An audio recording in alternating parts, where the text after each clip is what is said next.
De forma especulativa, porque a gente sabe muito pouco, como você salientou, isso sugere a princípio uma coisa mais pessoal, mais individualizada, uma busca dela por essas coisas, em vez de algo mais formatado socialmente que é entregue normalmente num grupo. Então, se você faz parte de um grupo, especialmente um grupo de cunho religioso, esotérico, espiritual, seja lá o que for, eles já têm um conjunto ali de rituais, de práticas, de ícones, e isso já vem meio pronto. Então, quando você entra, você recebe aquele pacote, digamos assim, de informação, de ícones, e aquilo vai fazer parte da sua prática cotidiana. Pegando por essas poucas informações que a gente tem, parece que foi uma coisa muito mais pessoal e muito mais improvisada, uma coisa meio pega daqui, pega dali. Então isso sugere, embora mais investigações precisam ser feitas, que ela não estava trabalhando ou vivendo de forma articulada a um grupo específico. Foi uma coisa dela e nada tão formal assim. Eu acho que, inicialmente, é interessante a gente notar a reação do perito, assim como dos policiais, mas o perito dizendo. Se a gente imagina uma pessoa que trabalha com isso, que todo dia, não sei se todo dia, mas enfim, com frequência vai fotografar cadáver, fazer o lugar do crime, a ponto dele assistir aquela cena, ficar impressionado e chorar, porque isso já mostra a gravidade extrema desse crime. É uma coisa intuitiva, né? Bom, no local foi constatada extrema violência. A criança estava completamente decapitada, apresentava duas lesões na região do coração. Também tinha um gato agonizando em outro quarto. E vídeos de rituais satânicos de decapitação na casa. Assim. A gente não precisa ser jurista, ser professor, ser penalista para saber disso. Mas é interessante porque essa primeira reação ela tem respaldo no que o direito penal diz. Então eu fiquei analisando a conduta dessa mãe, eu encontro aí provavelmente, né, 4 qualificadoras do homicídio e mais uma causa de aumento de pena. Por quê? Porque nós temos uma série de elementos que vão tornando aquele crime mais grave.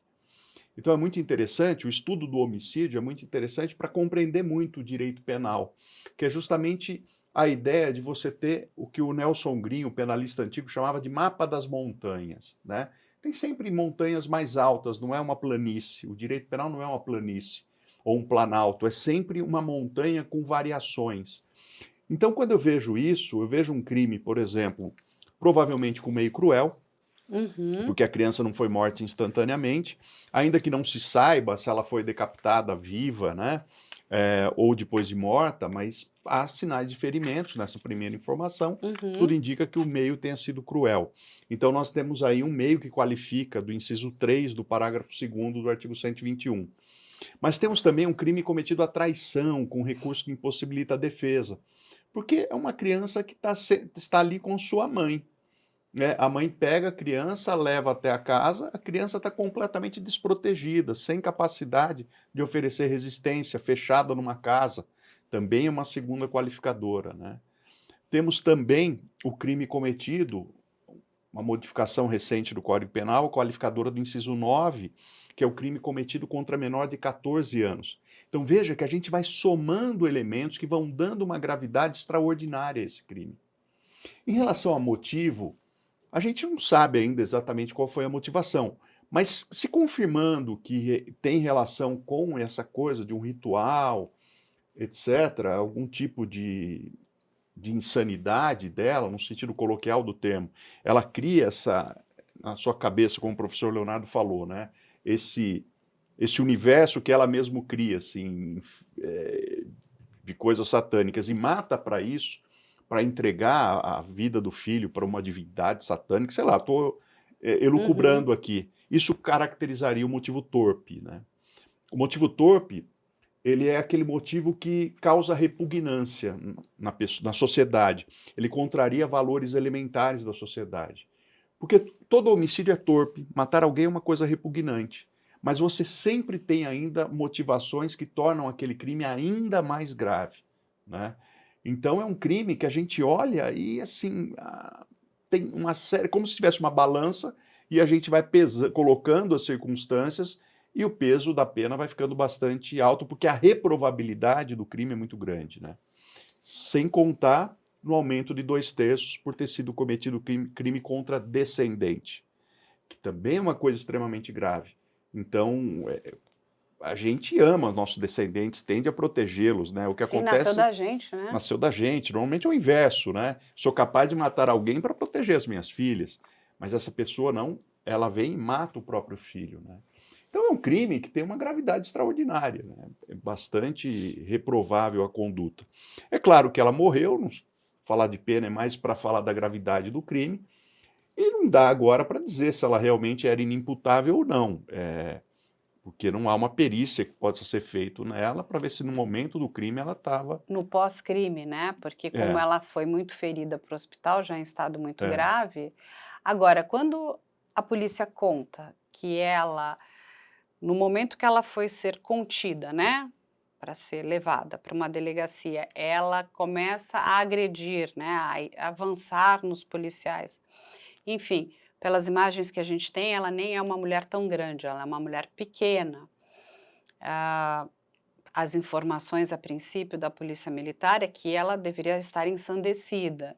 Então, poderia ser até uma questão dela estar buscando isso também, sabe? Que ela não teve coragem de fazer alguma coisa contra ela, mas quando ela... A gente vê isso em alguns casos, né? A pessoa não tem coragem de se matar, então ela vai para o embate com a polícia porque vai saber que ali não vai, o desfecho vai ser muito ruim. Agora, a quantidade de tiros é muita, né? É, bastante. Tem uma certa estranheza. As informações em relação a isso são pequenas, né? A gente fica um pouco perdido. De fato, como leigo na parte psiquiátrica, psicológica e tal, uma reação dessa de uma mulher que não consegue ser contida me sugere realmente um surto psicótico. E especulando então, já que a gente não tem tanta informação, pensando não só nesse histórico de internações, mas no que ela acabou fazendo, é muito tentador pensar em algum transtorno psicótico mais sério. Então, que ela estava ali numa crise psicótica, totalmente dissociada, e cometeu isso. Quando a gente pensa em crença, que foi o que você perguntou, a gente pode imaginar que mesmo fora da crise, ela foi construindo um universo próprio ali, de significados, eventualmente satanistas ou não, enfim, mas que na hora da crise, isso bagunça bastante. Porque a psicose tem justamente essa característica, que é essa, vamos chamar aqui de forma mais simplificada, uma desconexão com a realidade. Então você pode criar sentidos delirantes inúmeros nesse hipotético cenário de transtorno mental. Então essas crenças podem ser inúmeras, ela pode ver essa crença de uma forma X, ela pode se ver como tendo essa ou aquela vinculação com alguma coisa sobrenatural, as possibilidades são infinitas. Como a gente não tem a possibilidade de conversar com ela sobre isso, a gente não vai saber qual é a crença básica ali. A gente está hipotetizando porque a gente encontrou, né, segundo os relatos e as informações, alguns elementos esparsos, religiosos, esotéricos, mas tudo muito desconectado. Inclusive, isso é uma coisa sugestiva de um possível cenário psicótico, que é essa idiosincrasia, essa coisa muito pessoal. Como eu tinha comentado, quando você faz parte de um grupo, a coisa é mais formatada culturalmente. É mais fácil você reconhecer o padrão. Ah, isso pertence ao grupo X. E isso aqui, desse jeito, na verdade, é mais do grupo Y, que tem essas crenças. Ali não. Pelo que parece, ela foi pegando e tal, e fazendo uma costura muito pessoal. E até pegando carona com o que vocês falaram das polícias não estarem preparadas para lidar com essa situação, isso mostra como é idiosincrásico, como é único. Então, isso é mais uma coisa que é comum, de forma geral e teórica, nas psicoses. Os delírios, seja lá o que for, é muito particularizado. Então, é claro que eu não estou dizendo aqui que nas psicoses é comum a violência. Pelo contrário, a maioria das pessoas com transtornos psicóticos não são propensas a crimes, nada disso. Não vão cometer nada disso. Não vão cometer crime e tal. Eu só estou destacando o lado da psicose, ela individualizar a forma como a pessoa vê o mundo. Então, até quando pessoas têm delírios de fundo religioso, acaba que isso se distancia do grupo. Sabe, você pode ter crenças delirantes em relação a qualquer universo simbólico, qualquer religião e tal, mas na hora que você vai ver os detalhes, está muito individualizado ali, sabe? A pessoa passa a ser a entidade, ou ela reestrutura a crença de um grupo de onde ela veio para colocar um detalhe ali, um tempero que é muito dela, e aí vem a questão do delírio, entende? Então, a particularidade do caso ela é muito sugestiva de um transtorno mental mais grave, alguma coisa que ela talvez obtivesse de grupos fechados que eventualmente praticam rituais, não é nada disso, ao que parece. Era uma coisa que ela pegou dali da internet, de algum lugar, uma coisa bem simples. Isso já também sugere uma desconexão com a realidade. Porque se for esse mesmo caso de algo de forma de desenho, desenho animado, qualquer coisa assim, quem vai praticar um ritual e vai procurar uma inspiração num desenho animado, numa coisa cartunesca? Não é o esperado. Isso também sugere, de novo, uma desconexão com a realidade. Compatível com um cenário de surto, de crise, algo assim.